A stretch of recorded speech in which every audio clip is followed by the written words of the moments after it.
May 24th, 2018, to order at 6 o'clock p.m. And ask Clerk Simpson for roll call.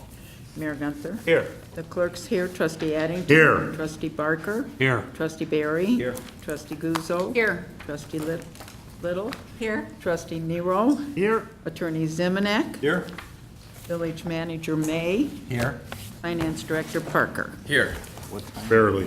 Would everybody please rise and join me in the Pledge of Allegiance? I pledge Allegiance to the flag of the United States of America and to the republic for which it stands, one nation, under God, indivisible, with liberty and justice for all. I'd like to welcome everybody here this evening. And the first item is open forum. If everybody's here for an item on the agenda, you'll have an opportunity to speak when that item comes up. If anybody has anything other than that, now's the time. Seeing none, then I'll close open forum. We'll move on to reports. My report is pretty short. Next Monday, May 28th, on Memorial Day, we'll have the village's annual Memorial Day Parade that steps off at 10:30 from Naperville Road, 47th Street, down south on Cass, all the way to Veterans Memorial Park. And at Veterans Memorial Park, right at the memorial, there'll be a ceremony, brief ceremony, probably starting at 11 o'clock or immediately once everybody from the parade is in attendance. So if all those can come out that day to remember those who gave their lives for what we have today. Our Luge Slider Search event on June 16th and 17th. You can register online at www.teamusa.org/USA-luge. And you could call Larry to get that, Larry McIntyre.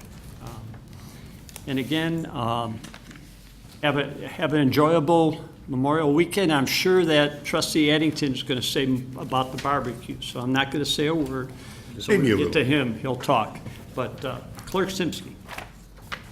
I just want to remind everybody that village offices will be closed for Memorial Day on Monday, May 28th. And I would like to ask Greg Pill to come up and talk about the Race to the Flag 5K on Sunday. They flip for you. Good evening, everyone. Nice to see you all. This coming Sunday, the Westmont Park District and in partnership with the People's Resource Center will be hosting our 9th annual Race to the Flag. So it's a 5K event, which is about 3.1 miles. You can walk it, you can run it, and you can push a stroller through it. Typically, when I'm here a couple nights before, we're somewhere in the area of 300 runners signed up. This afternoon, we broke through 400, and it's continuing to climb. So it's almost guaranteed to be our biggest event yet. We've got a great turnout, and some of that is due to the fact that we had some great publicity. So yesterday, a group of us, sort of a ragtag group that we assembled at the last minute, went downtown to the ABC Channel 7 studios, and Judy Sue was kind enough to interview us. And I'd like to just play a quick snippet from that, if I may. Welcome back, everybody. This week in DuPage County, runners and walkers will be racing to the flag in Westmont. Okay, so the annual 5K honors our veterans on Memorial Day weekend, but also helps to raise money for those in our communities who are struggling to find food, shelter, clothing, and employment. And we have a great group right here on State Street with us. Nice to have you here. Thank you so much. Okay, so they're all ready in their shirts and ready for the race. I have here Greg. Greg, talk to us a little bit more about this race. I know it's called Race to the Flag, but it is so much more than about running. It is. It's a 5K race. You can walk it, you can run it, you can push a stroller. It takes takes place on Memorial Sunday at 8 a.m. You can sign up either through ABC7 or racetotheflag.org. These are the shirts you get. But it's a great community event, so it brings out families. We do a pancake breakfast after the race is over. This year, the weather looks for us. The weather is going to be great. And we have a record sign up this year for the race. So all the money, we honor our veterans that weekend, and we also raise money for the People's Resource Center, which is our charity located right by the park, which takes care of the DuPage County needs for food and shelter. And they'll tell you a little bit more about that. But the race, our 9th year, and each year it gets bigger and bigger. It's terrific. Congratulations on the record registration. I'm looking forward to seeing you out there. I will be out there kicking off the race. Honorary starter again, and we're loving it. Thank Bright you. and early on Sunday morning. I'm going to bring Jenny in right here to talk about the money raised. It stays right here in the community to help those in need. Absolutely, Judy. Thanks for shining a light on People's Resource Center. We provide food and clothing, job search help, literacy support, and emergency services for low-income residents right in DuPage County. And Westmont is a wonderful community to be a part of. It's been very supportive, and we're excited to have the energy of the community and serve DuPage residents at the same time. All right. Well, thank you all for coming in today. You all ready for the race? We are All right. Yay! So it is happening. Race to the flag. On Sunday, we have more information online at abc7chicago.com. I will be out there bright and early with everybody at Ty Warner Park to kick it all off. Right now, we're going to head inside and check weather with Tracy. So we had a great time down there, and Judy brought up a few things. First of all, she'll be out there as our celebrity starter. We've got a local young girl from the Westmont High School will be doing the national anthem this year, a cappella. Dana Baticola will be out there saluting our veterans again. And after the race is over, it includes a pancake breakfast, which is a little unusual, but part of our family festival. So we've got family groups as big as 30 doing the race together, and they all go and enjoy a sort of a morning in the park with some pancakes and coffee and sausage, and it's really a nice event. As Judy pointed out, and you probably saw in the slides, every year there's been a different color. This is our 9th year and our 9th color. And all of our proceeds goes to help the People's Resource Center, which helps feed the needy people in the county of DuPage. And this is, of course, part of a grander 3-day event, the Westmont Red, White, and Barbecue event, and I know Trustee Addington will talk about that. Any questions? Yes? Do we know who's making pancakes this year? You know, that has been top secret, but perhaps we have some Lions members here. Do we have some word on the pancake flippers? I think we do. Me. Oh, it looks like the John mayor. Carish, there's a group that we get pancakes made. Are they experienced? We've done it a number of years. No wrist injuries or anything? Okay. Look forward to that. So just the last thing I want to point out is that registration is still open. It's Race to the Flag, and that's spelled out, racetotheflag.org. You could sign up online until noon Saturday. We then close registrations to finish processing, but you can sign up at 6:30 to 7:30 in the morning on Sunday at the park. Forecast looks glorious. Thank you all so much. Thanks, Rick. Anything?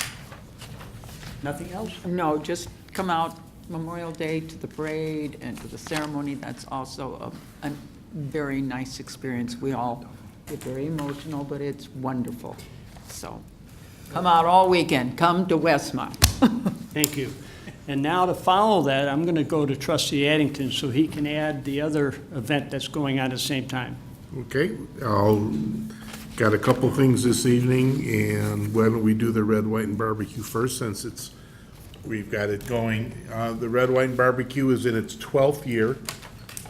This year, we've added a couple of things, but it is a 3-day event, Friday night, starting at 4, Saturday during all day until 10:30 at night, and Sunday, there's a carnival. There are, I think, 11 different food vendors. There are some commercial vendors. I think there's some people selling cutlery and some barbecue items, and there's some crafters.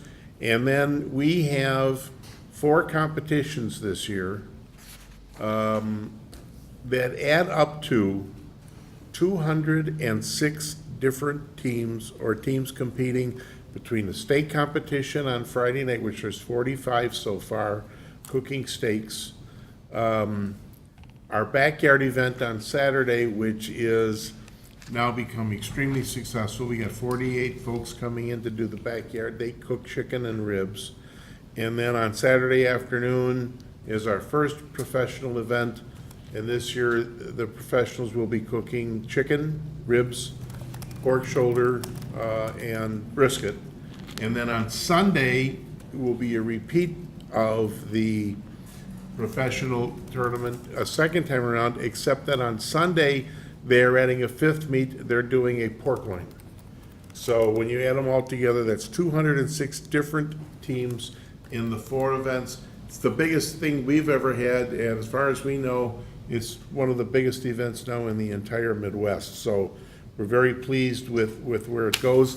Let me get this on the monitor if I can, because in addition to the competitions, of course, there is free parking, free music, and if we can, there it goes. You can see the list of the bands. There is 2 bands playing on Friday night. There's bands starting at noon on Saturday. I know we've got, and they're all different. We've got I like the names. We've got a Who's Who, which is more of what they call a cover band. They play that kind of music.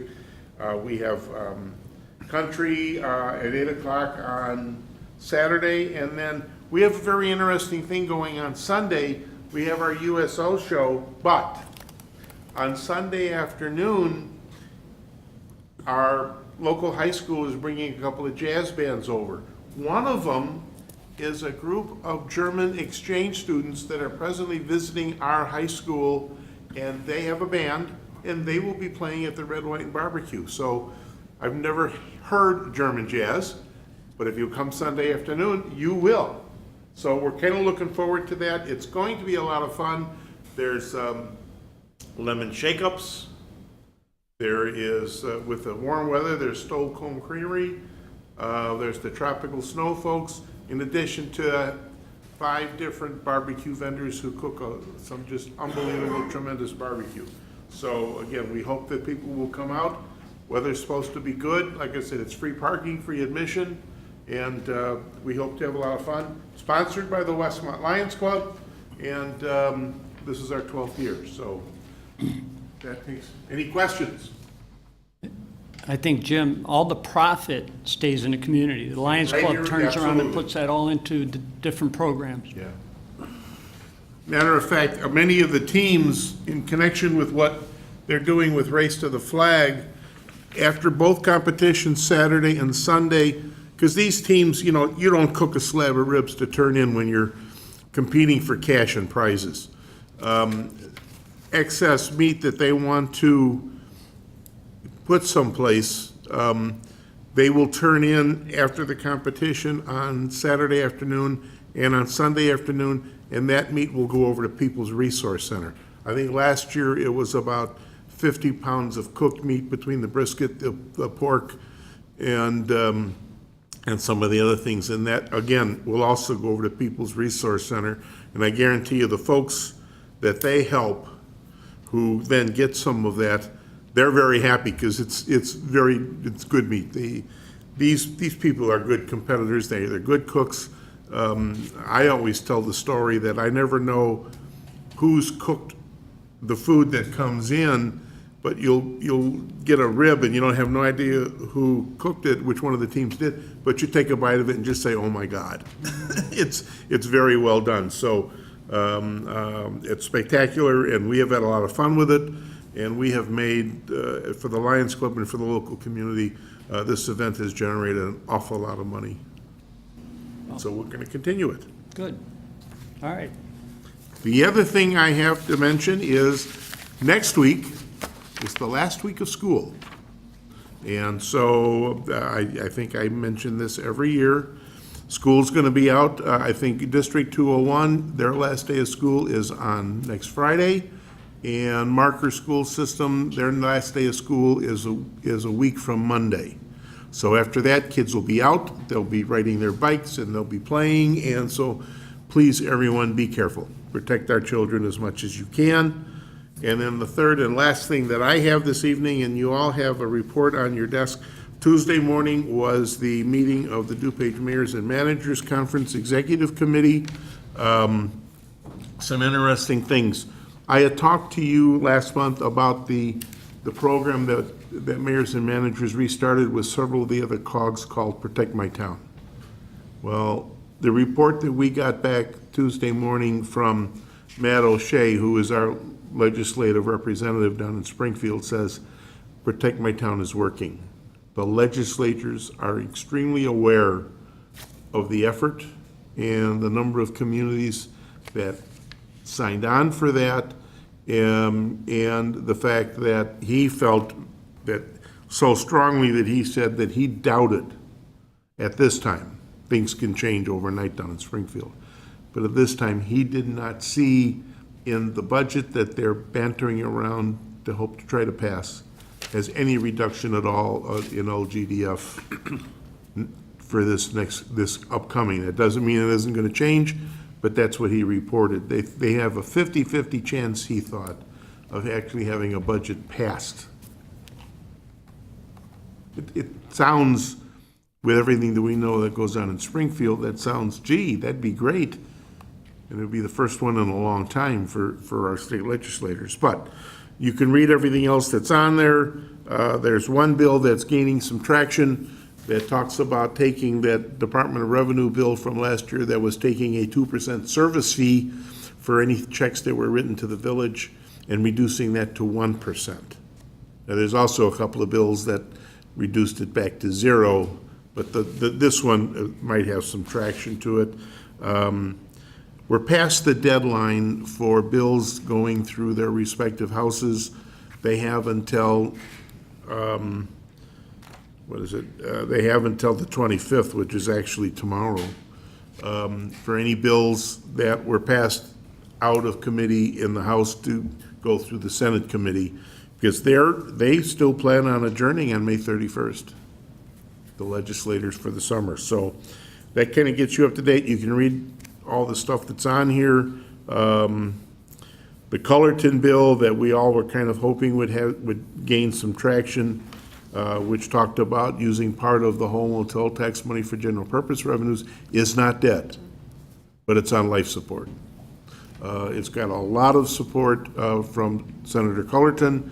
Dave Olson our rep has chimed in on it, and they're lobbying as hard as they can. However, don't hold your breath on that one. So that kind of brings you up to date. You can read the rest of my report, and that's all I have, Mr. Mayor, sir, except that thank you for letting me serve on legislative committee for the last couple of years. I have thoroughly enjoyed it. All of us are now done for this particular time. I'd like to stay, but that's up to you to decide. I already signed you up. Oh, you did, huh? I don't even get to argue it with you? No, you're on. Okay. All right, thank you, Trustee Eddington. Trustee Guzzo. Thank you, Mayor. Right before this meeting, we had a public safety meeting. And I want to let everyone know that our next meeting is actually going to be August 16th. But at this point, I would like to invite up the fire department if they would like to touch on a couple of things that were discussed at our meeting. Thank you, Trustee Guzzo. Just want to remind everybody that the fire department will be celebrating its 95th celebration this year on October 13th, which is the same day of fire department open house. The fire department was out in the community last week at the Touch a Truck event and the Pet Promenade Parade. Great turnout, so we're handing out save the date cards. You'll see the fire department and the antique fire engine up at the Red, White, and Barbecue most of the weekend. We'll also be handing out these save the dates for the Memorial Day Parade, so we're looking forward to that, and just save the date of October 13th. The other thing I want to touch on is Kids Safety Camp. I'm happy to say that the June 6th and June 7th class is full. We have 30 kids that'll be participating in the Kids Camp this year.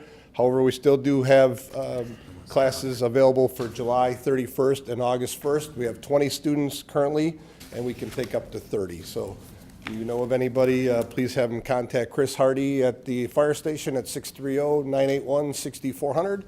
Looking forward to another great Kids Safety Camp in conjunction with the police department. Great, Thank you, Trustee. Next, it is the police department's turn.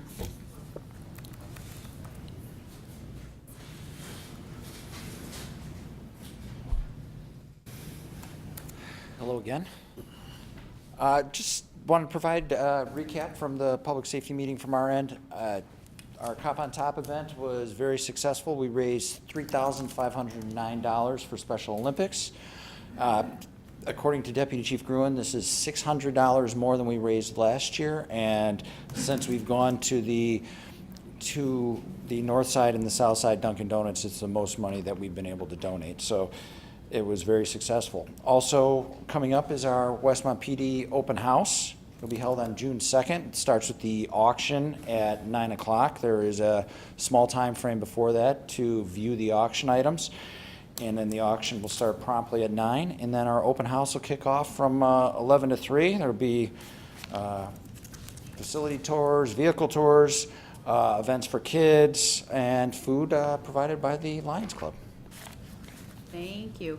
And last, Mayor, I would just like to congratulate all our 2018 graduates who will be going down another path in the next couple of weeks, so congratulations to all them.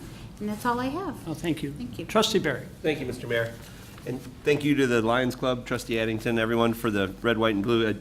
Everyone's talking about it. I was getting my hair cut the other day, and a guy from Downers Grove says, well, I know what I'm doing all weekend. I'm going to be at the barbecue in Westmont. And it's great to hear that word traveling. So thanks to all the Lions Club. Also, congratulations to the Burn Boot Camp. They recently opened in the St. James Crossing at Pasquinelli and Ogden. It is at 818 East Ogden Avenue. So they're encouraging everyone to stop in for a great workout. They're offering a special right now to try out the Burn Boot Camp. So again, welcome to Westmont, and we hope and encourage everyone to stop by and welcome them. Our next EDC meeting is scheduled for Wednesday, June 6th at 9 a.m. That will be right here in the room next to the Village Hall. That is a special meeting. We normally only meet on the odd months. So again, that'll be June 6th at 9 a.m. right here next to the Village Hall. That's all I have, Mr. Mayor. Thank you. Well, thank you. I'll go to this side. Trustee Nero. Thank you, Mayor. Just a couple items. First, I just want to give everybody a heads up that there's going to be a special edition of the Westmont Word that's going to promote our 2017 water quality report, as well as some public works events and activities. So keep your eyes out for that. It will be inserted in the next two water bills and also is available online at the village website. And then next two, just want to remind that rain barrels are still available. They're subsidized at $30 a piece. And you can check it out. It's a pretty dang good deal. They're about double or triple if you buy it anywhere else. So take advantage of that and see everybody at the barbecue. That's all I have, Mayor. Thank you. Thank you. Trustee Little. Thank you, Mayor. Under community events, the Westmont Cruising Nights and Street Fairs start next Thursday, not this Thursday, next Thursday, June 7th.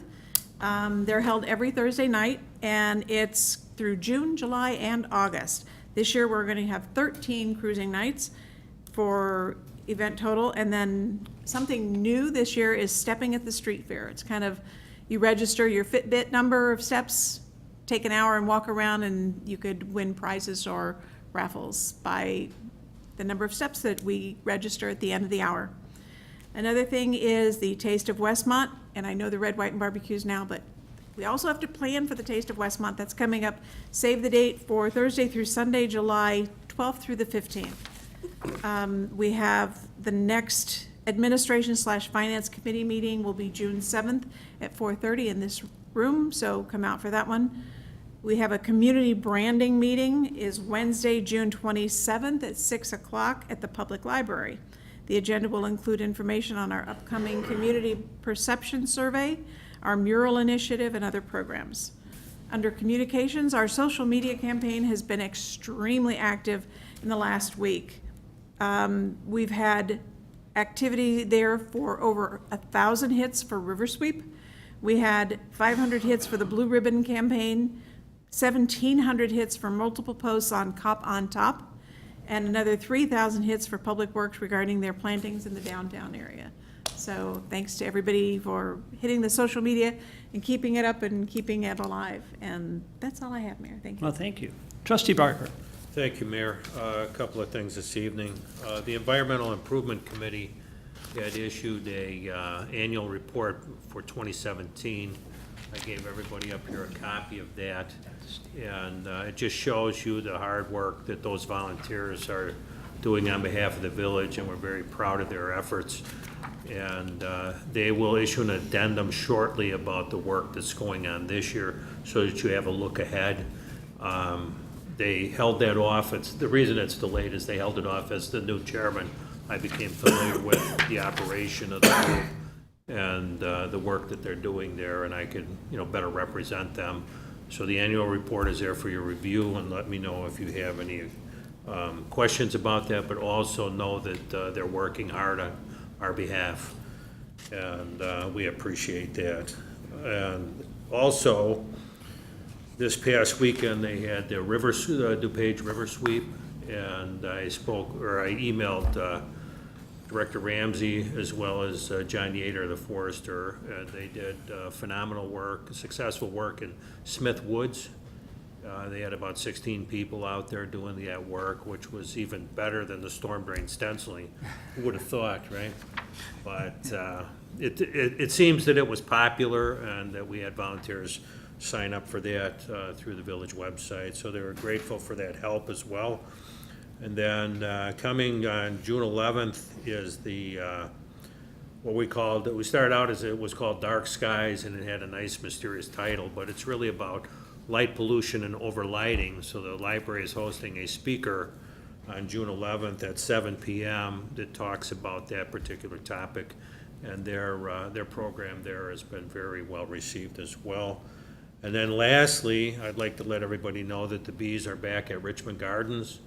And there was some of that on Facebook, the bees buzzing around and all of that, and it's very cool that's being involved. And as you know, we're partners with Clarendon Hills, and they just posted on Facebook, which is it's going to generate a lot of interest, but they have these giant bee models that they distributed through the community to different organizations, and they were hand painted, and now they're on display throughout Clarendon Hills. We're not there yet, but it's something that brings that educational garden closer to completion with the support that they have and the work that we're doing here. So we're grateful for that. That is all. Well, thank you. Moving on the agenda, items to be removed from the consent agenda. Does any trustee have any? I'd ask Manager May to please read. On the consent agenda this evening, first we have Village Board minutes. Board to consider approving the minutes of the Village Board meeting held May 10, 2018. It's followed by Finance Ordinance Number 2 in the amount of $1,681,504.82. We have purchase orders. First purchase order is of Amalgamated Bank, $741,562.50. That represents debt payment for bonds issued in 2013. The next purchase order is also Amalgamated Bank, $480,550.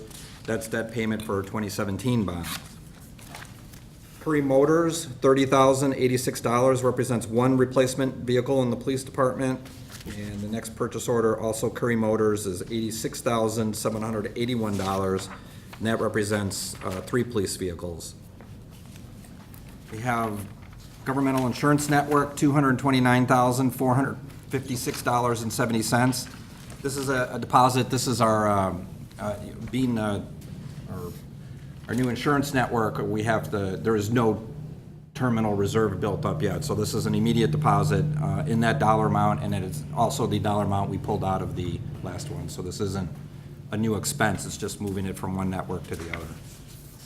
That brings the total of purchase orders to $1,568,436.20, and the total of the purchase orders with Finance Ordinance Number 2 is $3,249,941.02.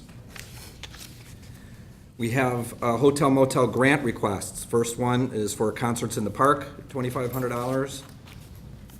Summer Musical, $2,500.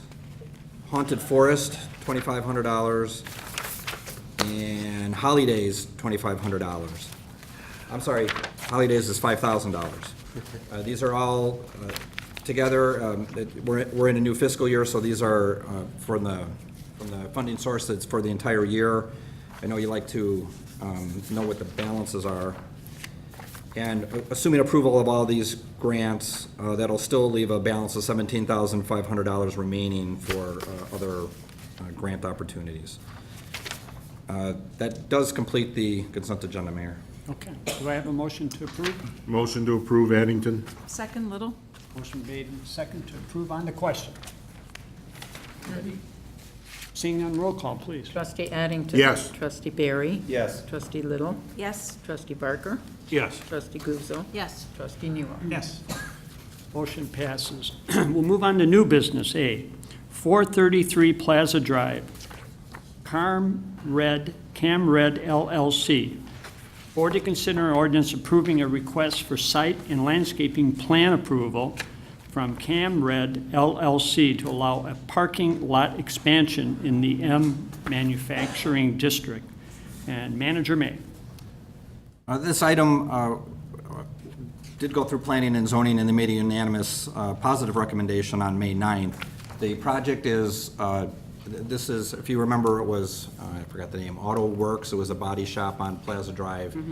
And they were standalone, and they had their own detention basin, and as part of the BMW campus, or the AutoNation campus, this was something where with the stormwater management, they combined that detention basin into their stormwater management, and then have since, that was approved, have since acquired this property.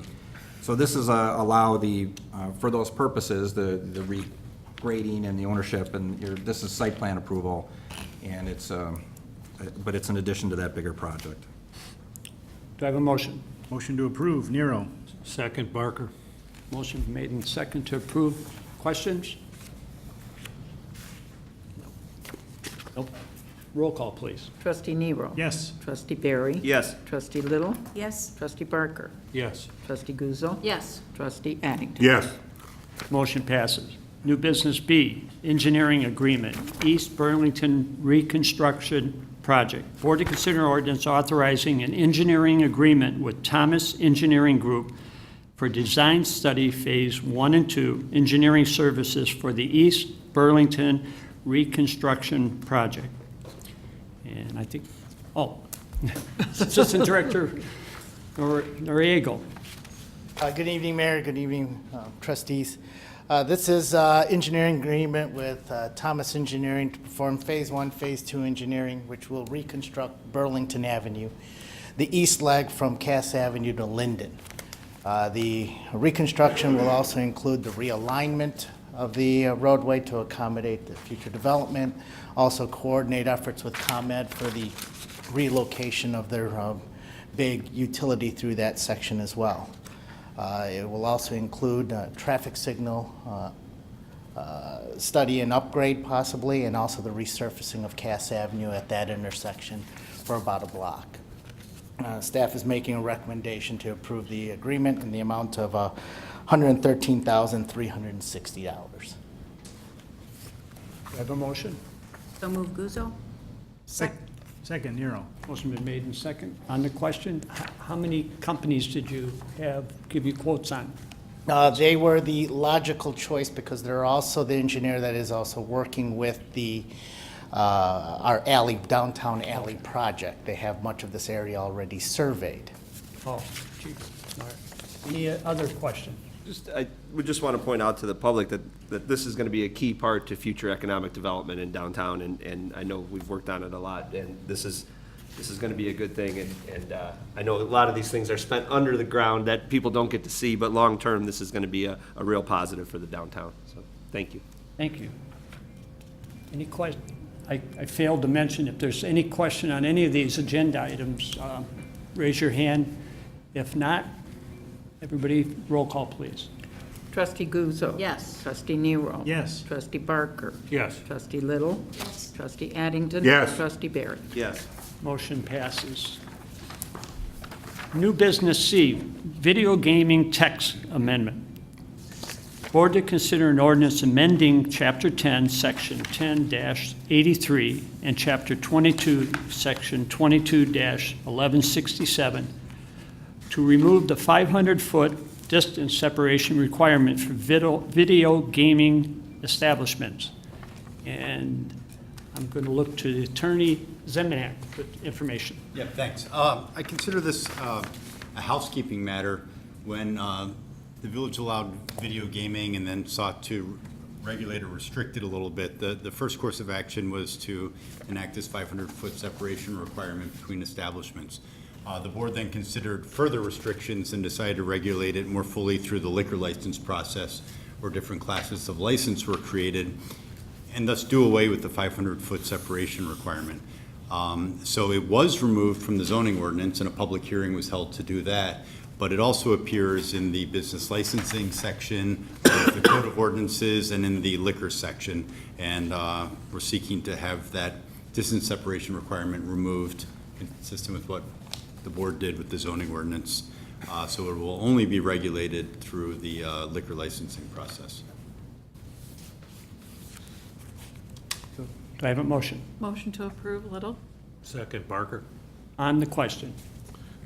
I'm hesitant to take this out, not because of what we've done in the past, but with the new Supreme Court ruling and just some of the things that I'm hearing from down in Springfield as to whether or not we ought to keep all these little nuances of restrictions in there until we have a better idea of where all this is going with gambling. We just don't want it to go helter-skelter again. We've got controls. I want to keep as much control as we can until we know what's going to happen. I will point out that one of the considerations in granting or denying a liquor license is the geographic distribution of licenses throughout the village. So even if you don't have the 500-foot separation requirement, if something's 500 feet or less, that's something you can consider. If you want to keep it in, obviously there's no harm in keeping it in, except, you know, if you're considering a long-time business that wants video gaming that happens to be next to an existing establishment, they would be punished. But in that theory, they can always come for a variance, right? Yeah, and it wouldn't be a formal zoning code variance because it is removed from the zoning ordinance. It would be more kind of like a waiver of that requirement from the liquor and licensing requirement. I'm kind of with Trustee Addington that I think if we keep it in, it's just one more layer of protection that we have for a saturated market. That's my thought. I do have to point out, the Gaming Board in Illinois, you cannot be in the same building. So our fear of a strip mall under one roof, they cannot have a state license. It has to be in two separate buildings, so that helps too. Any additional comments? The question for the attorney, so your recommendation is that we do take it out, and that simplifies things, clarifies things, and it doesn't harm us legally. Doesn't harm us legally. I don't have a recommendation whether to take it out or not. I was only solicited as housekeeping because you did enact this requirement. You then said, well, we're going to regulate it in a different way, so it was removed from zoning. And Tom Mulhern caught, oh, this is still in two other chapters, but we removed it from zoning. Maybe this should be cleaned up. So I put it on the agenda for consideration. Again, since it was removed from zoning, that means someone doesn't have to go through the lengthy and expensive variance process, but you can keep it in these other sections and they'd apply straight to the board, and I see no harm in keeping it in if that's your desire. But we also know that we have a potential person who wants them if we take this out tonight. There's an applicant coming down the pipeline, I believe, who would be within 500 feet of an existing establishment. If you want to keep this in, then they can apply for the license and they can apply for the waiver of the distance requirement. So I'm recommending for now that we keep it in, but it kind of becomes an individual thing. Deputy Liquor Commissioner, you have anything to add? You sure you want him to? No, Mayor, it's just, as Attorney Zemanek mentioned, it was discovered when the interest came of a business recently. In checking with the Illinois Gaming Board, they have no restriction as far as local businesses, except for what the mayor mentioned, discovered that there was a while back that there was going to be a strip mall. You could have put 6 businesses all together. The state also was objective to that as well. So now said you can not have 2 in the same strip mall meeting. So in other words, if you have two in one building, or, you know, you have a building with, has maybe 6 different businesses in it or available areas. It cannot be under one roof. In this case, with the applicant coming, there's 2 separate buildings. They are less than 500 feet apart, so it will be coming for the board's approval. Also, the board in a Class 23 license, there's a set of things that the board can look at to consider, and one of those is the geographical locations of other local gaming places. That's something for the board to consider when they make their determination. Tom, is it specified on in the liquor license, the geographical distance? It's under Class 23, and I don't recall all of them, but there's, I think, about 5 or 6 different criteria that the board must consider or should consider when considering the issue or deny a Class 23 liquor license. So it could And that be is any one of them, distance. the geographical location of other similar gaming venues. So when any Class 23 applicant comes in, you can look at to see any distance at all, or even the number, whatever. You give it the consideration that you deem fit. I'm all behind cleaning up the ordinances because you see too many times where there's a discrepancy that it's removed from one, left in another one, and having it in multiple places and not removing it all at the same time leaves you open to a lot of problems, and I just as soon clean those. And John was correct, and our memories, we all remembered, the board voted to remove this. When I saw it in the electronic version, I was kind of surprised it was still there. The board's intention was, if I remember correctly, and John or Mayor, or anybody can correct me, was that the 500 feet was taken out, and the board would consider at the time of a Class 23 applicant on a case-by-case basis, and then make a determination at that time. That's why the board voted to take out the 500 feet. Before we had the Class 23, the 500 feet was a very important criteria. Since we created the Class 23 license, it kind of minimized that. But we could have, technically, if we take this out, there could be a business on the west side of Cass and a business on the east side of Cass. Correct. Really, you can have them right next door to each other. Can we put the Correct. 500 feet? As long as it's a different, In the 23 license, John? It's in there now. Specifically says 500 feet? Or is it just we It consider? says 500 feet. Oh, then what's the point of keeping it? on the 23, I'm sorry, I didn't hear his question. On the 23, it says 500 feet? It's either in the Class 23 or it's in the definition for a video gaming establishment in the liquor license ordinance.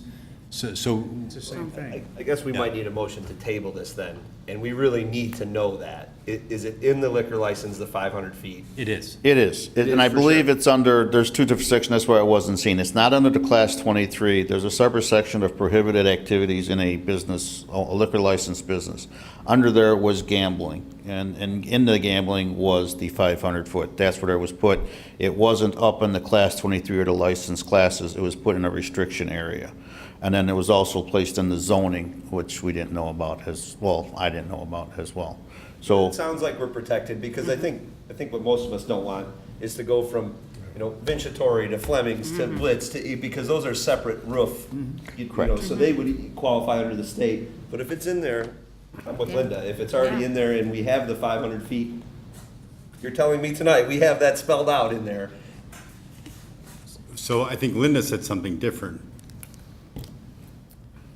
What my concern was, is if you've got it removed from zoning, it should be removed from all the ordinances at one time, which we failed to do. When you have it in multiple places and you don't remove it, then you're sending a mixed signal to the public by not having the same information everywhere you need it. So Like the sign code Yeah, like the sign. experience, yeah. Exactly. So I would much rather it be clean and do whatever we have to do, but if it were protected in one place, I see a redundancy of keeping it where it doesn't necessarily have to be. Here's the Almost seems reason. like we should have kept it in the zoning. Well, Really, it seems like we should have kept it in the zoning instead of taking it out here. We should have kept it in the zoning, because you still are gonna have it in the liquor license, and taking this out doesn't cure your problem because it still isn't consistent all the way through. so gambling is mentioned, video gaming is mentioned in the business license section because they have to come in and apply for a business license. So if you want the 500-foot separation requirement, it should appear there. You also need a liquor license now, so we felt like it should appear there. At the very least, if you want the 500-foot separation requirement, it's good to cross-reference it in both chapters of that code of ordinances. As far as zoning goes, again, it's removed from there, but you could view that as an unreasonable burden to have to force a liquor license applicant to go through a zoning variance process and public hearing and pay the fees and be held up time-wise and feel like you're protected if you keep it in the other two sections. I think that would be consistent. If you don't want it at all because you feel like the liquor license says you can consider how close establishments are, then remove it from all locations. And I go back to when the board voted on removing it, it was their intent to remove it. It's just a clerical error that it wasn't removed from all the sections, but the board's original intent back after the Class 23 was to remove this restriction. Yeah, we did remove it because it was covered. Because That's the again, only reason that we moved it. when someone comes for a Class 23 license, it's a case-by-case basis, and the board has all this criteria, and again, you have the geographical limit, not the 500 feet per se, but a geographical requirement in there, and the board can, correct me if I'm wrong, John, but the board can consider this in their determination and in their deliberations when determining whether to issue a license or not. That was my understanding, is why it was taken away. The board still has control over the Class 23 license, which is needed before any video gaming can come in. So John, if I'm applying for a Class 23, I cannot be within 500 feet of another Class 23? Am I to understand that correctly? The way it's written currently, that is correct. Thank you.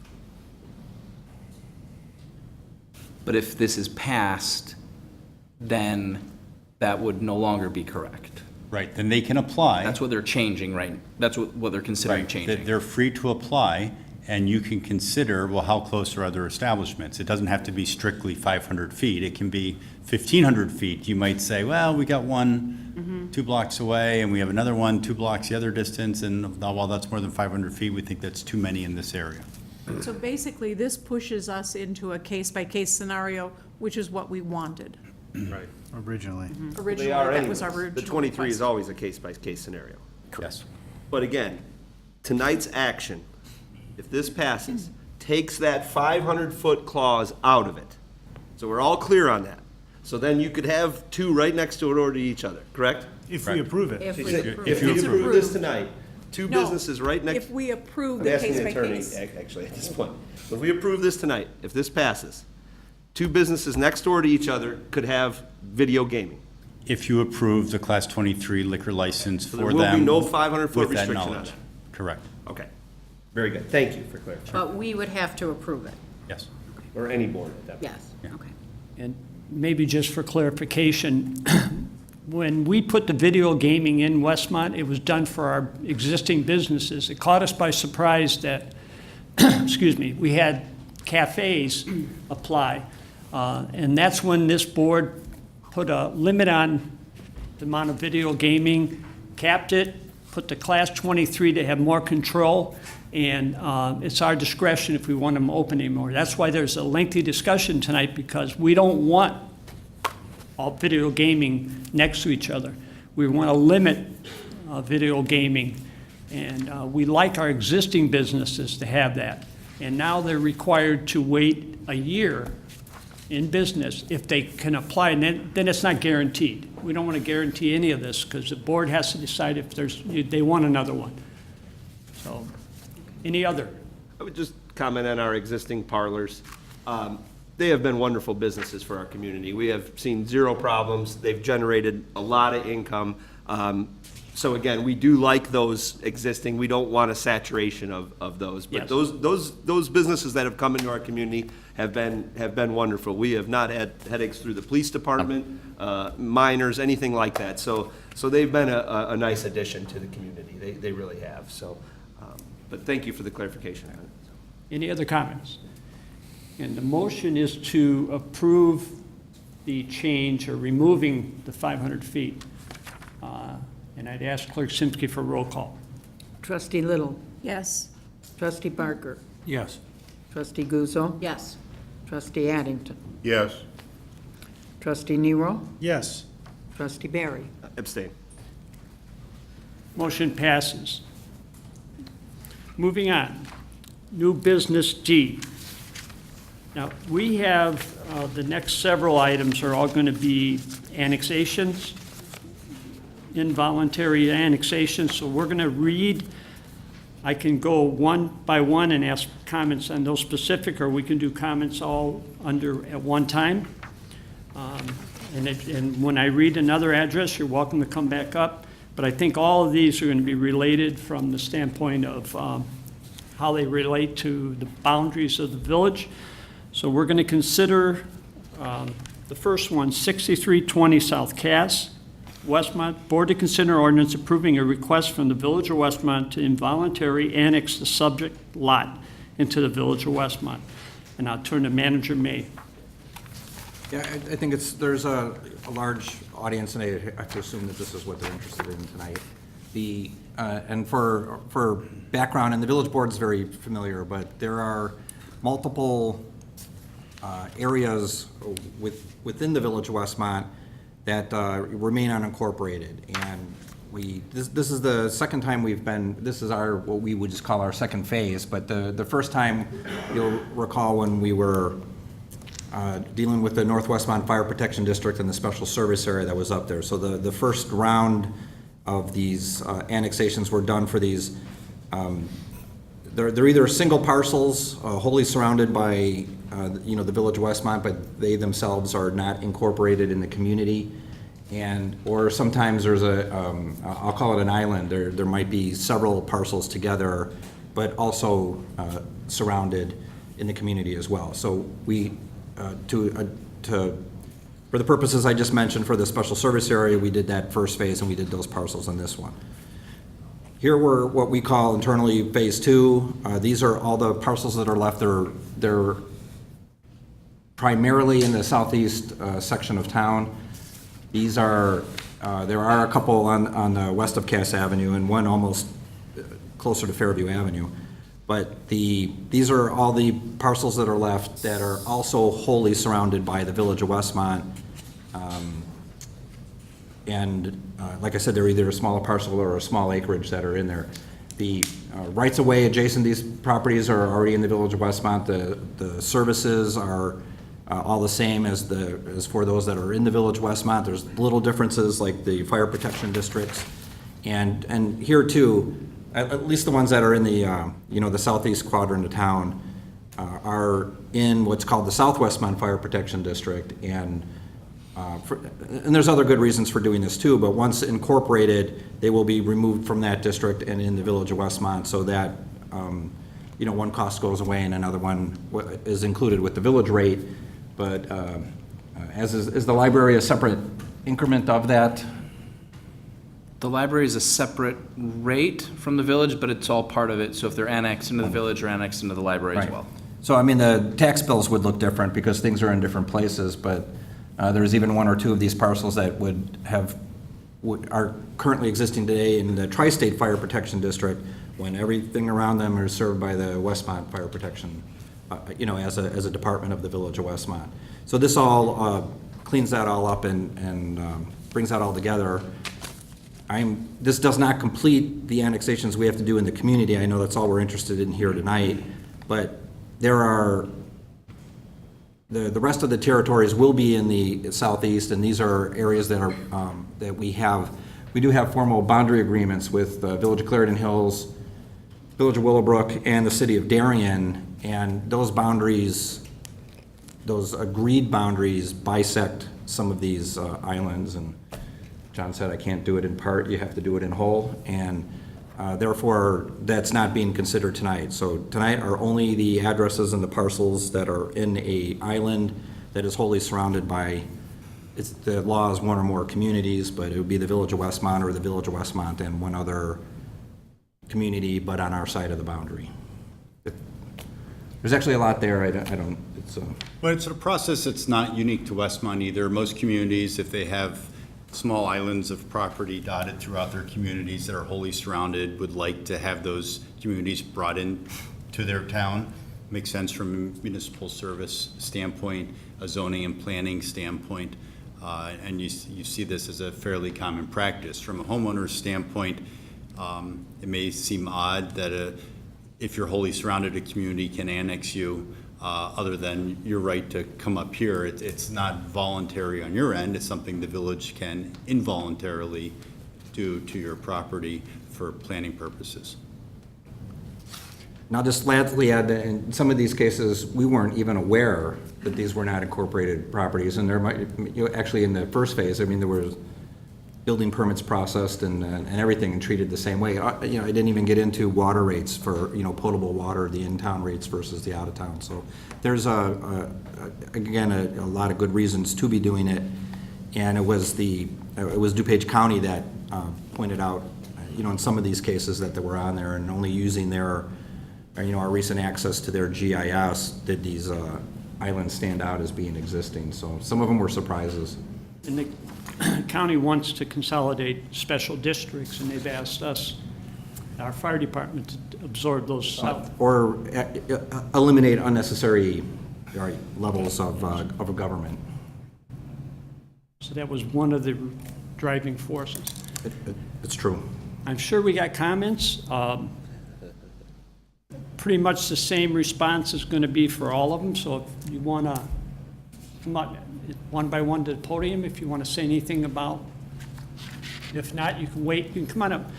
You can wait till your property. You don't have to. You can, because it's probably going to be the same response. Well, hopefully it'll be nice responses.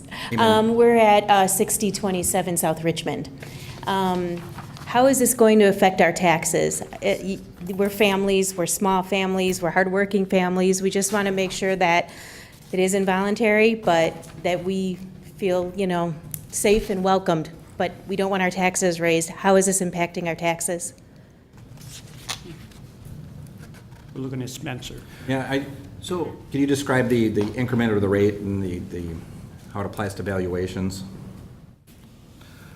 Sure. So it'll vary a little bit based on obviously the house value and what services you're doing right now. So as he mentioned, you'll have some pieces that go away in terms of if you're in different fire districts and some that come in. So the typical, so a $300,000 home in Westmont would pay just under about $1,000 a year for all of the village services for the property taxes. So if your home is worth a little bit more than $300,000, you probably end up paying a little bit more than $1,000. If it's a little bit less, you'll probably pay a little bit less.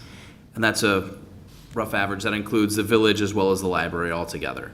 So it'll probably be if it's a $300,000 home, it'll be a little bit less because then you'll have the pieces from your fire district that are coming off of it. So roughly that per year. I don't know if that helps.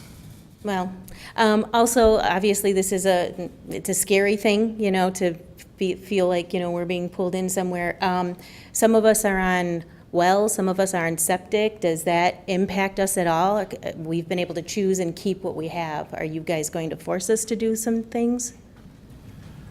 The purpose is just to, complete the annexation. It's a very good question, but nothing is entered into for the purposes of generating any cost to you at all.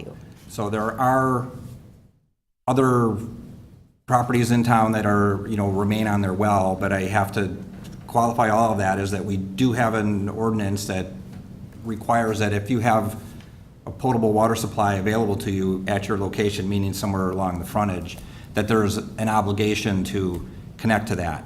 Now, we don't use that unless, now, for example, if you were going to make an investment and do an addition or have some other improvement, those would all come into play and we would insist on that at that time. But there's no intent or interest in going after that. Okay.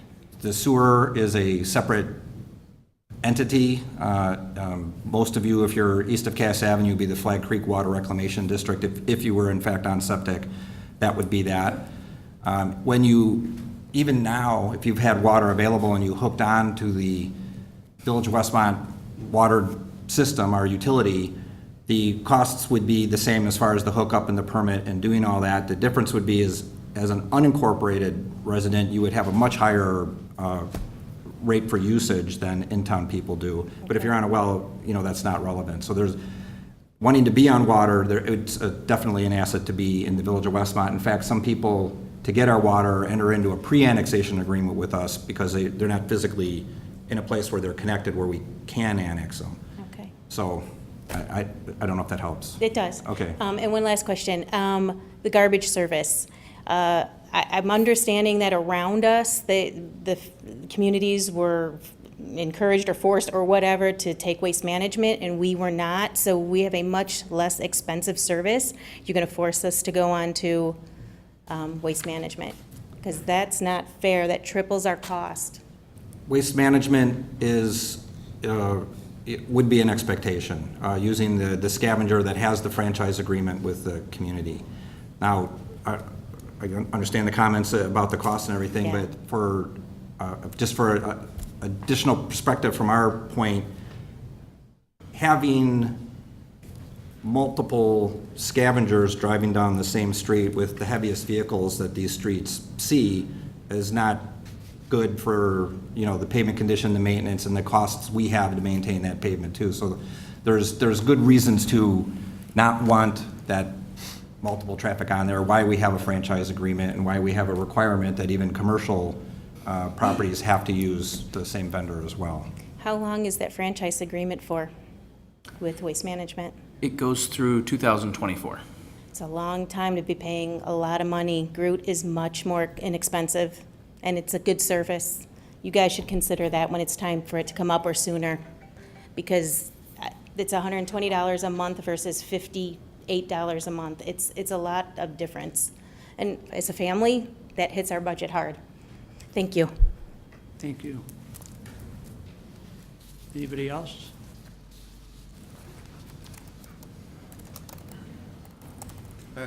I was thinking about library assessment. We're at Indian Prairie right now. Will we be required to also pay for Westmont? So you're in the Indian Prairie Library District? I believe so. It's on our tax bill. I believe this would move you into the Westmont and out of the Indian Prairie, since you'll be incorporated into Westmont. Continuing to pay Indian Prairie? It's like it's almost $400. Right. My understanding is you would be switched over to Westmont instead of Indian Prairie. You're sure of that? What if Indian Prairie had a bond payment? Shouldn't matter. Sure, Shouldn't but it matter. should Once they move. incorporate it Yeah. into Westmont, the Indian Prairie should only cover unincorporated properties or properties within, is that Willowbrook? Willowbrook. I think so. That's my understanding. That's yours as But well. it should be the village's, I think, we should reach out to that library protection district and provide them with the annexation ordinance to let them know that. Well, I just saw someplace that until the bond issue is paid off for Indian Prairie, we're still required to pay that. I'm not aware of that. I would think the annexation would trump whatever internal bond requirements they have. Okay. Either way, you would not be in both, so it would be one district or another. Do we have a choice? I don't think so, but it's hard to answer the question because we're not This whole completely sure. annexation is not much of a choice. Right. What is your address, please? 6003 South Richmond.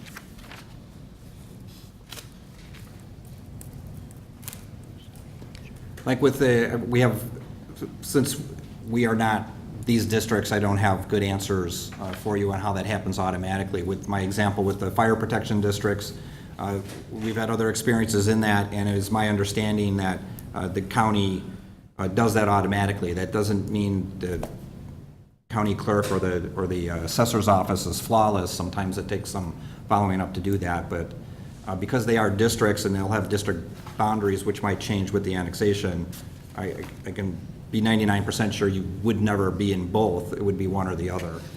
Okay, well, hopefully you're right. And I just want to reiterate what was said before. The scavenger service is kind of important to us because it costs a lot less than waste management used to cost for us. Plus, you don't need stickers for the bags, and we have a big yard with lots of bags, so I was hoping that we could keep group. Or why doesn't Westmont switch to group? Just only because you bring it up, and it's a whole big topic by itself, but there's also the amount of services that are integral with the weekly, the between the landscape waste and the free brush pickup, it's a very, very enhanced service that Waste Management is providing to the village. It might be more than what you're looking to access from them. No, But it's Groot provides much more for much less. What's the name of the company? Groot. GROOT. And you mentioned before, if you're an island surrounded by Westmont, we're not exactly surrounded, only on, well, I guess 2 sides, almost 3, but our backyard is Willowbrook. Yeah, wholly surrounded by I'm quoting the state law, but it's wholly surrounded by one or more communities. And so Willowbrook would be the second community, but you're on our side of the boundary agreement with Willowbrook, which allows us to do this. All right, thank you. So I did just want to mention for you or for anyone else who is interested, the board has asked me in the past when we've had questions about waste management and the upcoming waste management contract, they've noted that what has happened is, people have comments or questions.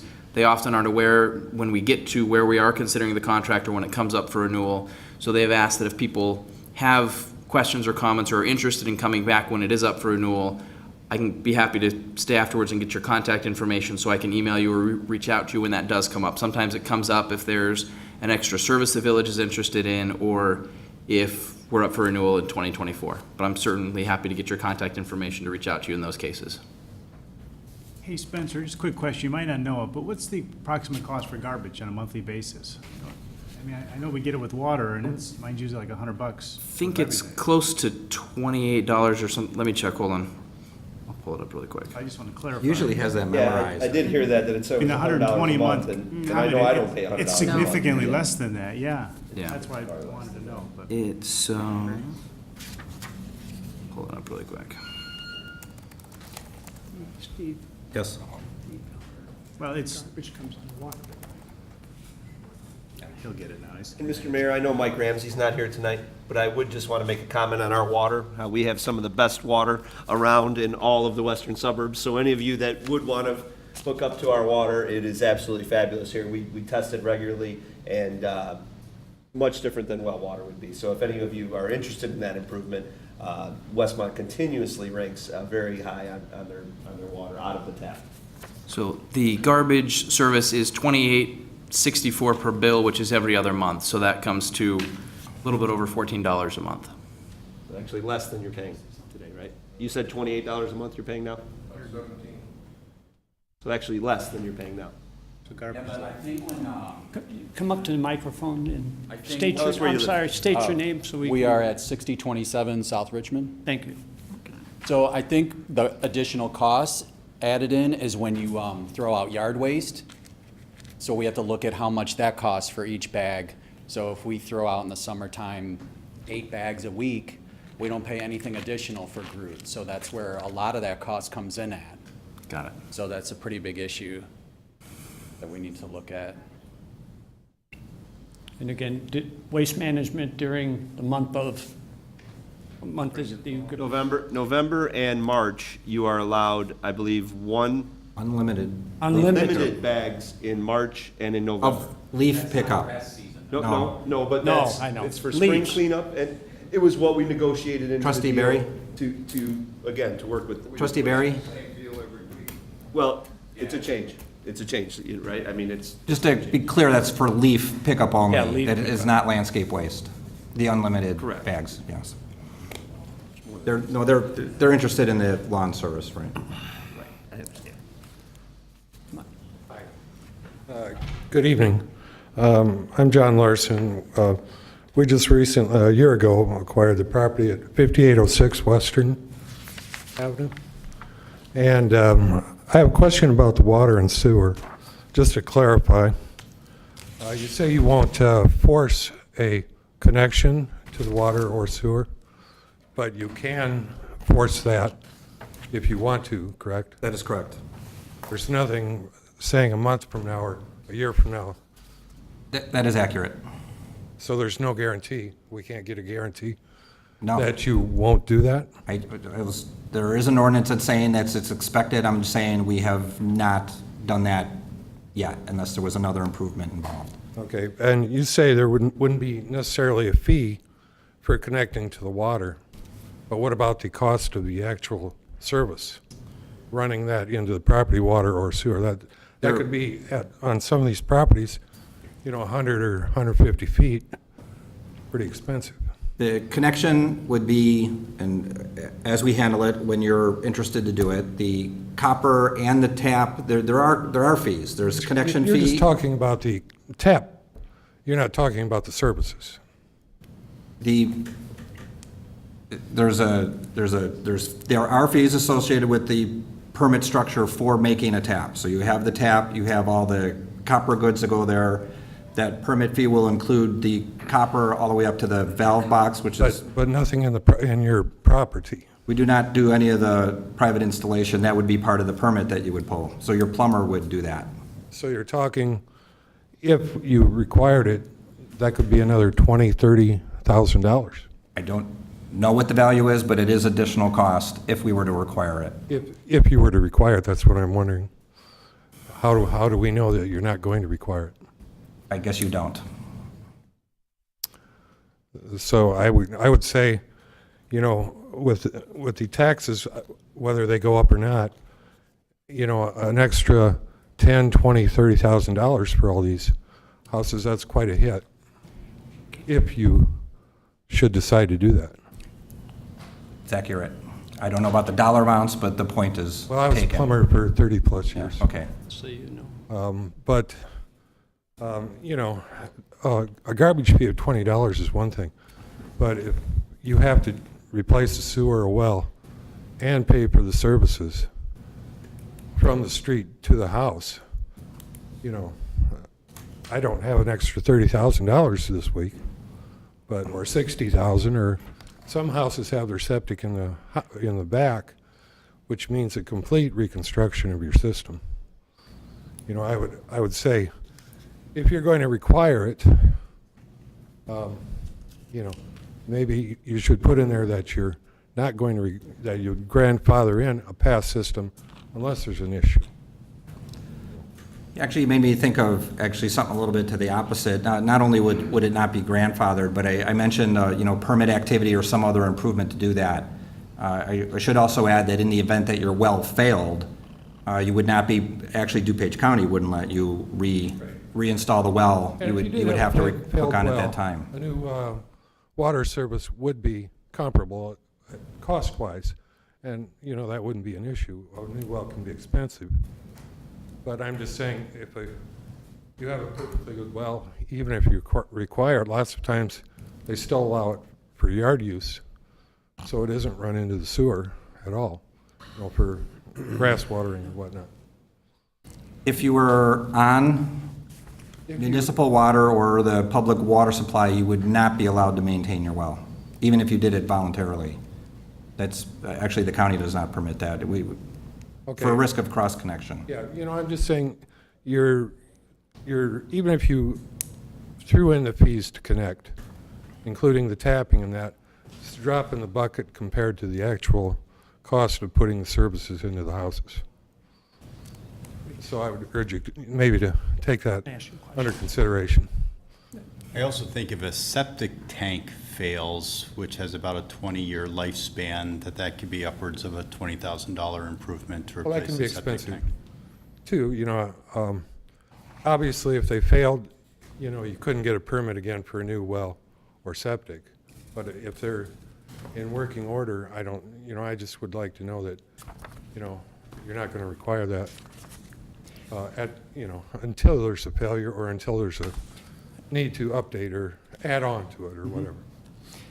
And I'd ask the attorney, we've been talking about squaring our boundaries off for a number of years now because of the boundary agreement we have. And these isolated properties, the county is trying to bring them all into one village.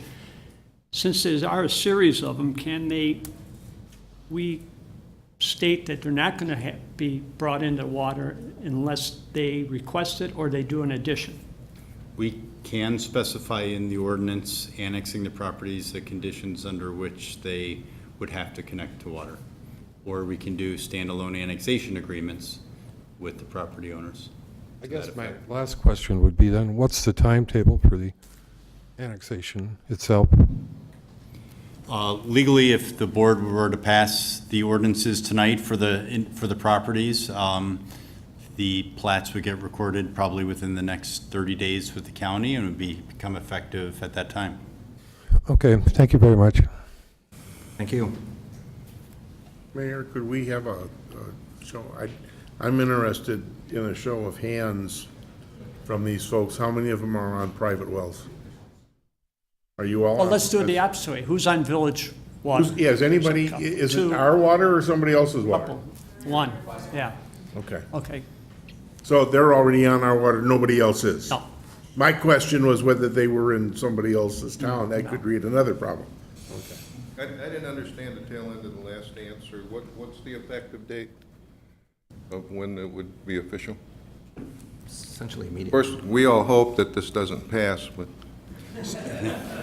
If the ordinance is approved tonight to annex a piece of property, there is a plat of annexation that gets recorded with the county along with the ordinance, and that would occur probably within the next 30 days. so they'd have a prorated tax bill this year? The taxes are always in arrears, so it would impact your taxes for your tax bill next year. Oh, like January 1st or something like that? Correct. I have a lot at 6033 South Richmond. It's over 1 acre, is 150 feet times 170 feet. So if I join Westmont, this asks me to do a retention pond. It's like more than $50,000. So if I do subdivision, I need to do retention pond, I understand. What if I just build one house there? Do I still need to do the retention pond? 6033 South Richmond. If I just build a house by DuPage County, I do not need to do that. So you're, with or without this annexation, the answer is the same. If you're subdividing your property, Yeah.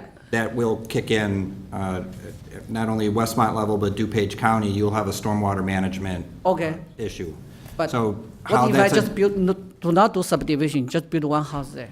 Do I need to do the retention pond? That's just a regular building permit. And- Oh, regular retention permit. Yeah, and as long as the size of the house, there's no extraordinary lot coverage issues, you would not have a stormwater management component. Okay.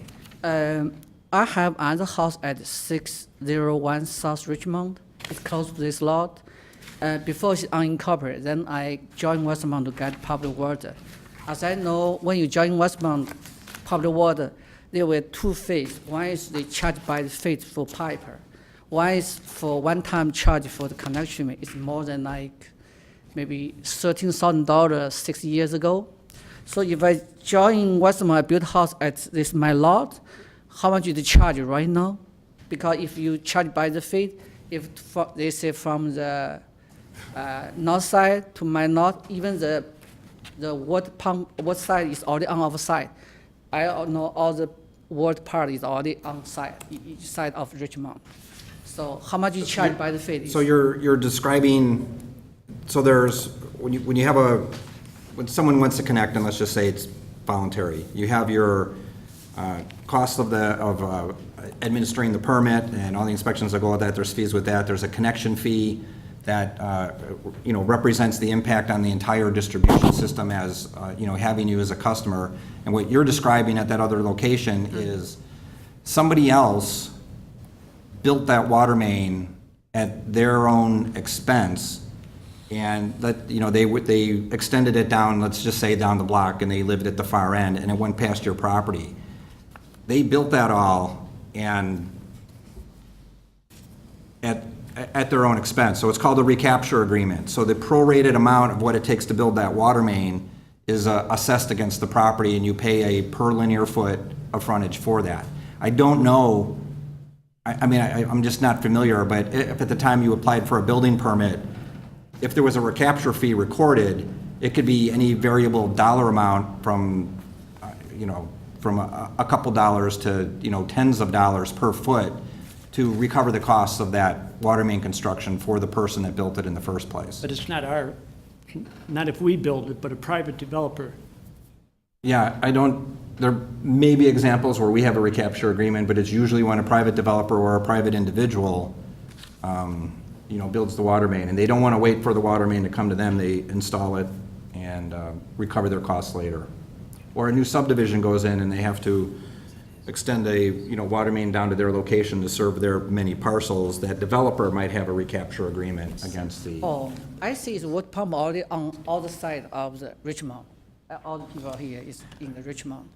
So I see Westmont charge is wise for water. So if I cannot use the public sewer, how much is charged right now? So I see it's like more than 30,000 or 40,000 maybe if you do that one. Yeah, I don't know. And the tax go raise. Your water plus public sewer.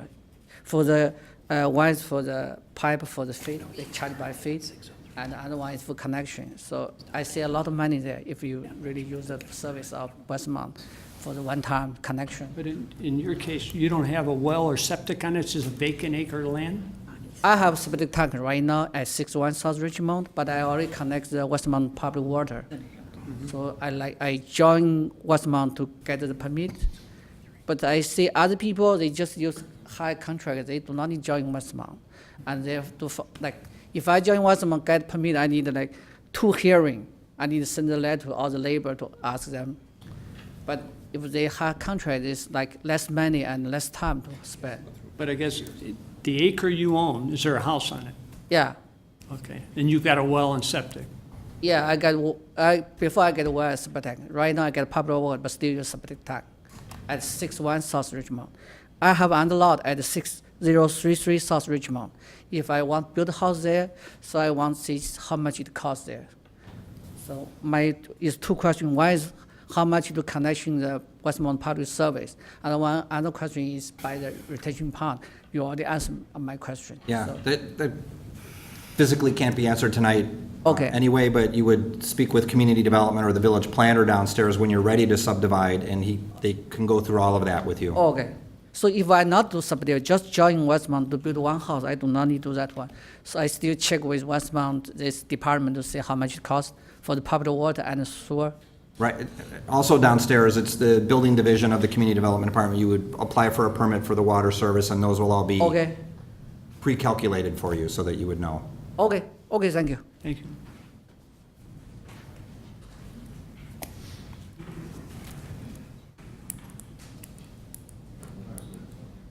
Hi there. I live at 5806 Western in Clarendon Hills. We just bought this less than a year ago, and a lot of the appeal of it was that it was unincorporated, and it's not a mansion. It's a pretty small house. It was on well. It is on well. It's on septic. I grew up with well water, and I much prefer it. I know maybe some people don't, but a lot of the reason we purchased the house was unincorporated. One of my family members grew up in Clarendon Hills, and it was very nostalgic for us to move back.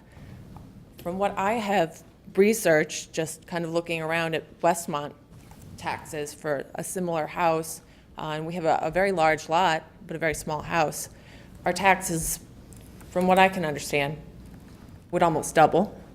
So saying they would not go up, that's not true. I feel like our bills would go up several $100s per month. Fine. The $20,000 or $30,000 connection, we're 50 meters off of the street. We are set way far back from almost any other house in the area. I don't make a lot of money, so I don't know how that would be possible. I would really prefer us to write somewhere that we would not have to change over. I don't know why you would want to force someone to do that and become, completely bankrupt. I choose to have a job where I can be home a lot and not work all the time. I'm not worried about money and having a lot of stuff. I'm worried about my house and land. So I would really encourage you to not force us to hook up to city services unless that's something we wanted. We bought a house with septic and well. We understand if that fails, we know that's on us. But that's a bill that we understand we have to foot when we purchase it. We don't want to surprise, here's the $30,000 bill that you have to do. And again, my family being plumbers, I very well understand the process of that, and that is insanely expensive. And it's a really long process as well. So I would really encourage you to not do that. And, you know, it seems like a lovely town, but no thank you. And I tend to agree in it. If the rest of the board agrees, I would want that stipulated, no force them. But again, Steve, just a clarification of something you said. If any of these wells go bad, the county would not let them put a new well back in. Yeah, you know, and So at that point, would that be considered forced to be hooked up to our water by the county level? I understand not just saying to force them to do it if there's no problem. But what if a well goes bad? What is the case? I don't know it well enough to answer that question and to speak for the county, but I believe even if you've got the public water supply available and you're still unincorporated, there's that, I don't know if it's encouragement or, you know, requirement to do that, but and not just Chairman Cronin, but Chairman Schillerstrom before, actively went to great lengths to make sure that water was available accessible, you know, available to all unincorporated properties in the entire county. So that's been a program for the county for as long as I can remember. I can't speak to it. But I would think if they can't use their well, they'd request water from us. Unless you have a situation like she said she preferred the well water. So I thought I heard you say earlier that the county wouldn't allow the wells. So That's my understanding. Okay. Any new ones or any more digging? Right, no more new wells. Yes. I'm okay with the mayor's suggestion. I think it's fair. Now, And- with that, and certainly welcome to, you know, to evaluate it any way you want, but we're talking about involuntary annexations today, and there have been dozens, hundreds of voluntary ones before this point that have not been offered that. So this would be making a significant change, But including the other ones that we've already I think involuntarily the annexed. involuntary, at this point, we're doing a group, and I think I would recommend having that condition in there and just deal with it when it comes up again. It's not all If of someone's them. annexing and want to join the village, they got to pay all the fees. You think it'd be an issue?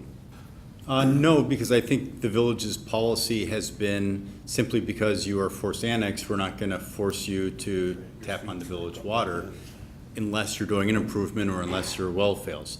So I think it might be worth postponing this, finding out the answer on the well question, and clearly defining the conditions under which someone would have to forcibly connect. So we're not doing this on the fly, but you're comfortable with it and the residents understand what's being required of them. And I also think on that bonding issue for the library, we Yeah. also need that answered too.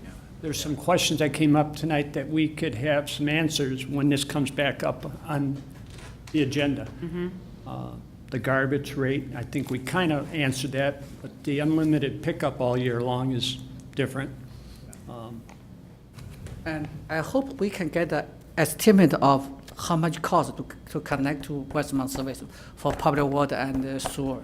Otherwise, you just give me this letter, I don't know how much it cost, like if $40,000, $50,000, we don't know how much it is. Well, and I don't know that we can answer all that because we can't answer your plumbing costs going into just your ask home. him. So I'm just not the that accurate amount. happen, it depends on the size and the home. So again, that's an individual question you can learn downstairs in community development or in the building department to get that information, because it's going to be unique to everybody, and it's not just unique to your existing conditions, it's what you want to do with it too. So Or if you you're going just to, give a range, I don't know the exact amount, but I get a common sense for how much it costs, then we can decide what we do. you would have to consult a plumber. Okay. There's a family back there that she could ask how much, a retired plumber.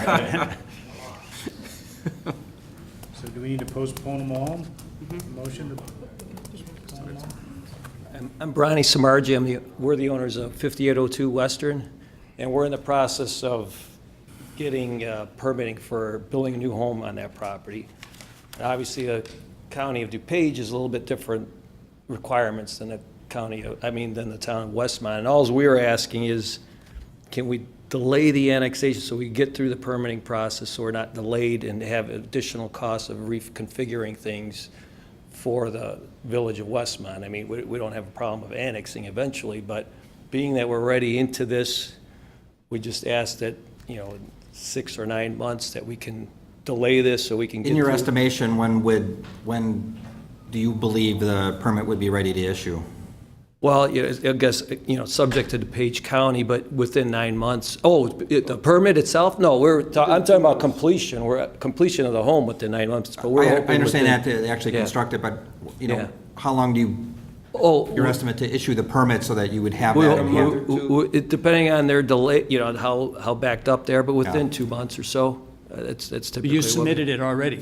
Well, we've had all the engineering, we have the architecturals done, and obviously, we're fairly That's a good far point. along. And Yeah. so, we would just like to complete that process, and then, Your process would be much easier at the village than at the county level. no, we've Now, built.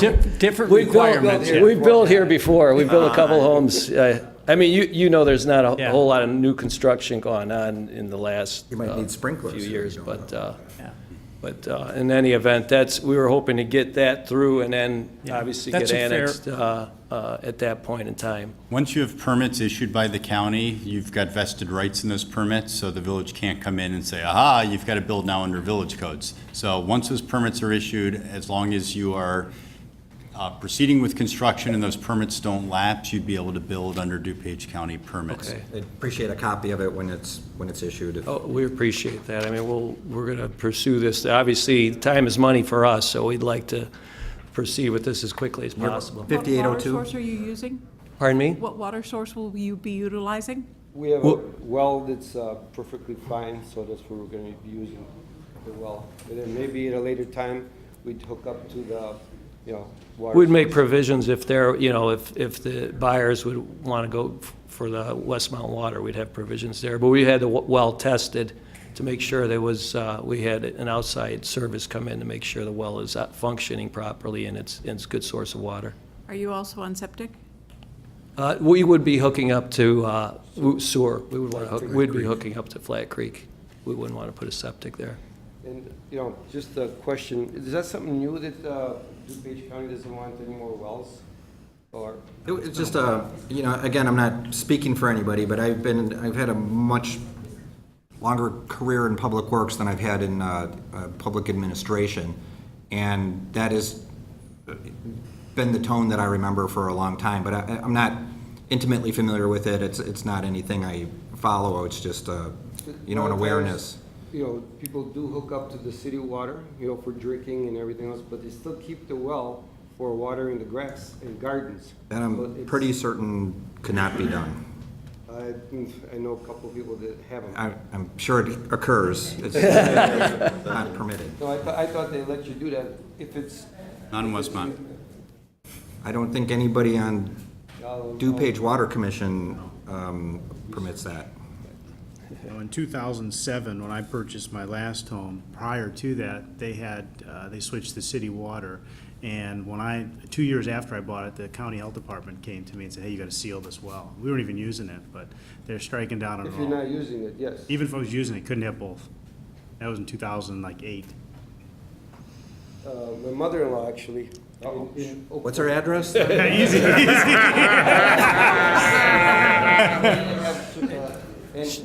She's in Oak Brook, yeah. In she's Oak Brook, but I know a lot of people. All right. Willow Springs. Believe you. So, But we're just asking for the delay it so we can get through the process and then, we'd be happy to get Fair. annexed to That's fair. the village. Thank you. Thank you. I miss Public Works Director Ramsey tonight. Yeah. He would do most of it. You're lucky. Motion to table is what we're looking Well, for. before we close the public comments, I'm going to give one last call, and then the board can discuss it. Hello, my name is Gregory Sagan, and I'm at 523 63rd Street. And I guess I just want to voice my opposition to the annexation, since this is probably my only chance to do so. And then my other question would be, is there any obligation on the village to notify us exactly of the date effective so that we can basically comply with state law and like IDs and whatnot and change of address? So your address doesn't change. That's set by the U.S. Post Office. So if you have a Willowbrook mailing address, that would stay the same. Nothing changes as far as that goes. I want to qualify that for your information. We have strong interests. We have 5 different address systems in the village of Westmont, and there's a general wish that they were all one Westmont postal address, but we've run into roadblocks all the way up through the federal government that it's nothing they're willing to consider. So whereas we would like it, we have not found it possible, and you would keep your address as it is. All right, thank you. Thank you. Last call, if you got a question. If not, I'll close the open forum portion and turn to the board. Time uncertain. Heard a lot of cons. There is also a lot of pros. You know, the library, the park district, a lot of the events that come with being in the village. So hopefully, as time would go on, it would be more accepting. I would hope if it passes. Yeah. So I just like to point out those positives. I know a lot of people that are in unincorporated Westmont. They're so happy when they get incorporated for the library or the park district. So that's one of the things that is very positive here in Westmont. And again, if we want to postpone, I'd entertain a motion for that, but Trustee Addington. I just want to point out to everyone that, as I said and listened to all these comments, this is, for me, the 3rd time I've gone through this in my career. None of them are easy. The comments that you folks have made are the comments that I heard when I was on the board back in the 80s and the 90s. And we understand that. The other side of the coin is, when I went through this process the last 2 times, it was the same purpose. It ended up being property that was surrounded, and it's property that needs to be serviced by somebody, and in this case, your property, because you're surrounded or surrounded mostly by Westmont, you're going to be serviced by Westmont. At the same time, I don't want to, and I think we did the same, what you asked, Mayor, the last time that we went through this, which was whatever you folks are doing today as far as wells and septics and everything else, and they don't fail, I would very much support leaving you do what you're doing. And I agree with Harold. As time goes on, I think you find being part of Westmont to be a real joy. What happens with some of the property taxes is because you are going to now be part of us, you're going to enjoy some services that are going to be much better than you officially have today. But let's see if we can make you all very happy to be part of us. You can't stay forever, whether it's you or somebody who's in the property after you. As I said, the 2 times I went through this before, it's basically the same thing. You're going to be made part of something that is just the way things are, folks. When you get surrounded, you go into one community or another. And so let's see if we can't work on the wording so that they can live the way they're living today until they have a problem and say, hey, I need water or I need something else, and then we'll work with you as much as we can. I support the request for more time, and that we have some questions that really have to be clarified so that we can make a comfortable decision. It might not be the popular decision, but who knows how the board is gonna vote, but until the questions are answered, I would want to postpone it. Yeah, agreed. I agree with that. And they raise some questions that we can find the answers to. And if there's anything that comes along, from tonight, in Send the it. future, get them to Mr. Parker. Would that be the proper place? Or Mr. Manager May? Yeah, I'm sorry, yes, Well- it would be me.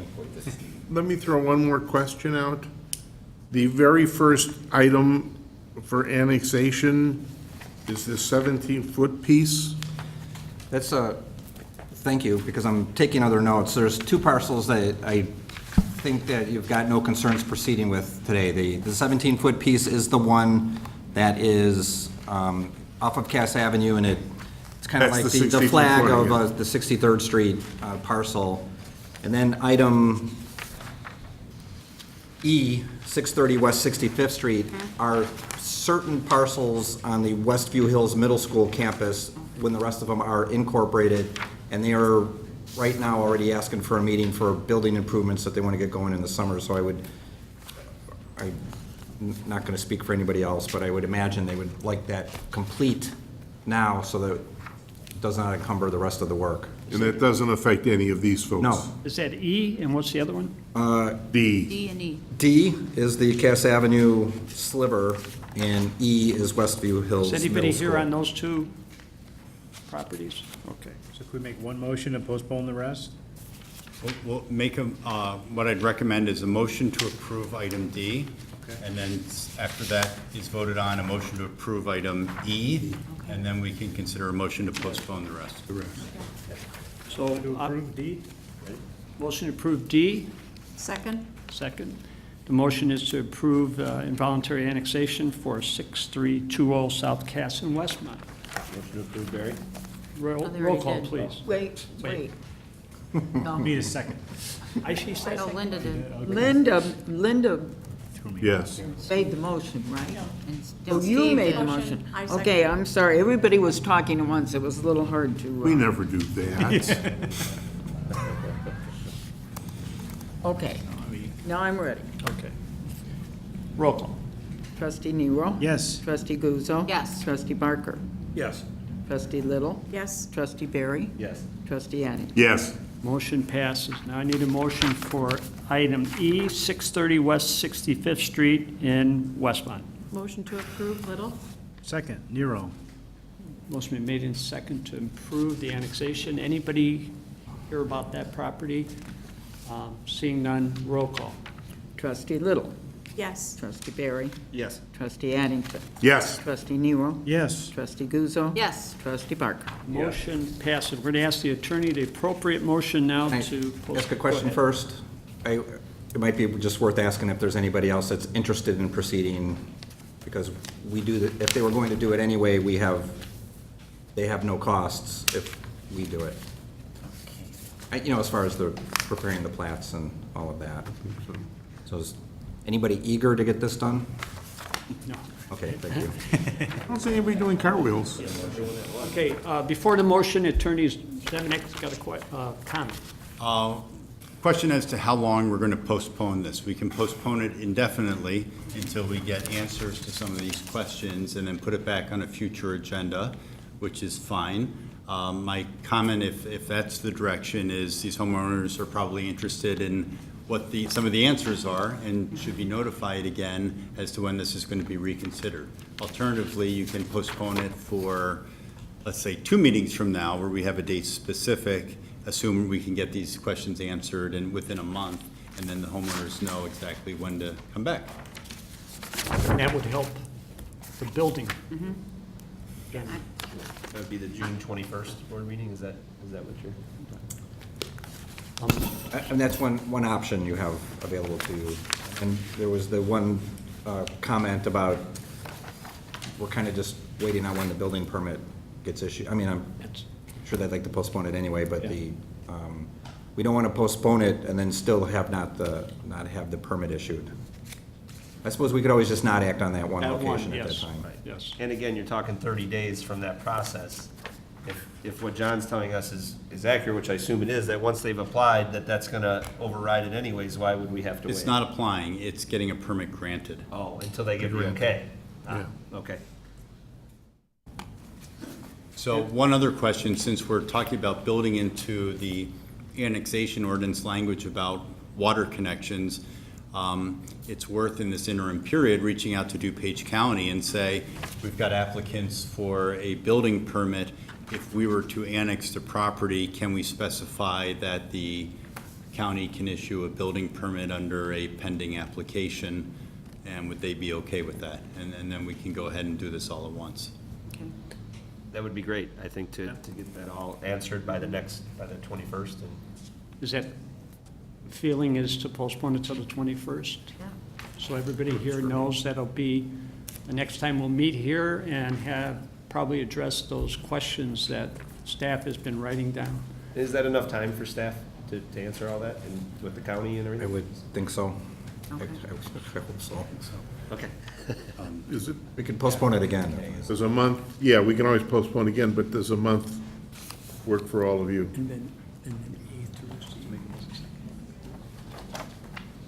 They'd like it Do you need for a 20 motion? years, but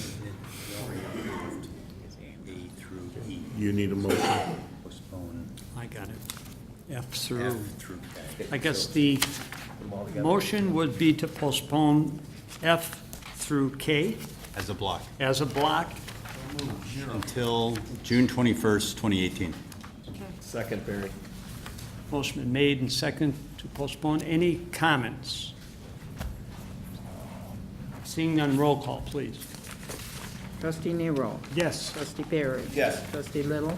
Yes. Trustee Barker. Yes. Trustee Guzzo. Yes. Trustee Addington. Yes. And thank you, raised some very good questions. I'm anxious to see some of the answers, so, thank you. All right, moving, if I can get my agenda right here. Oh, wait, where's the next one? It's all screwed up. Oh. Yeah, just miscellaneous. All right, moving on, does any board member miscellaneous, is there anything? I do have a miscellaneous. I didn't announce for all families that have children that on Saturday from 12 to 4, there will be the bracelets that the kids can ride and ride and ride on the carnival till Till they throw up, till right? they throw up or get so tired from riding that they have to go home. So take advantage of it. It's a good deal. They can ride for 4 hours. Did, before we move on, did she have a question that she?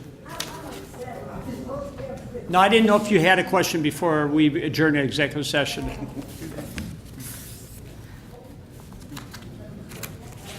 Okay. You're good, thank you. At this point, I need a motion to adjourn to executive session for the purpose of the employment of specific employees of the village pursuant to Section 2C1 of the Open Meetings Act. I need a motion? So move Guzzo. Just the one thing, huh? The only thing. Motion been seconded by Little. Roll call, please. Trustee Guzzo. Yes. Trustee Addington. Yes. Trustee Little. Yes. Trustee Barker. Yes. Trustee Nero. Yes. Trustee Barry. Okay, we will be adjourning to executive session. When we come out of executive session, there'll be no further business. Thank you.